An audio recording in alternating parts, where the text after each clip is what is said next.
अगर मेरा सिजेरियन हुआ तो अगली बार क्या मेरा कंपल्सरी ही सिजेरियन होगा?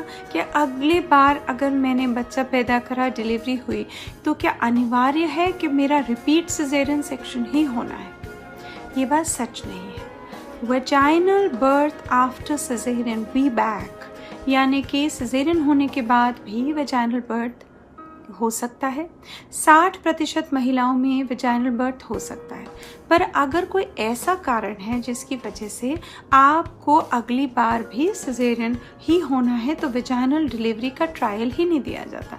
फॉर एग्जाम्पल, अगर आपका जो बच्चे का रास्ता है, जो ट्रैक्ट है, पेल्विस है, वो बहुत ही कॉन्ट्रैक्टेड, छोटा, एंड्रॉयड, टाइट है, तो उसमें नहीं होगा।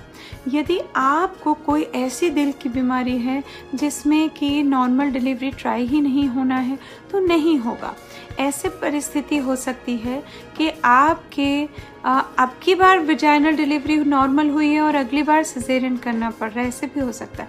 कुछ ऐसे सिचुएशन होते हैं कि आपका बच्चा उल्टा था, यानी ब्रीच था, यानी कि सर नीचे होने की बजाय उसके पैर नीचे थे, सर ऊपर को था, तो ज़रूरी तो नहीं है कि अगली बार भी ऐसा हो। तो अगली बार ज़रूरी नहीं है कि आपका सिजेरियन हो। अगर अब की बार आपके 2 बच्चे हैं, जुड़वा बच्चे हैं, और किन्हीं कारण से हमको सिजेरियन करना पड़े, ज़रूरी तो नहीं है कि अगली बार भी आपकी जुड़वा हो और हमें सिजेरियन ही करना पड़े।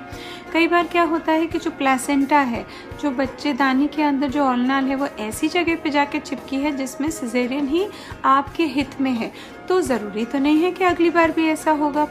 अब अगर पिछली बार आपका सिजेरियन हुआ था और सिजेरियन में इन्फेक्शन हो गई, महावात हो गई, पीत हो गई, तो बच्चेदानी का जो वो रास्ता है जहाँ हमने सारे टाँके लगाए हैं यूट्रस में, वो कमज़ोर हो सकते हैं, इसलिए अगली बार सिजेरियन करने की ज़रूरत हो सकती है। तो पहली मिथ, अगर पिछली बार आपका सिजेरियन हुआ है तो अनिवार्य नहीं है कि अगली बार भी सिजेरियन होगा।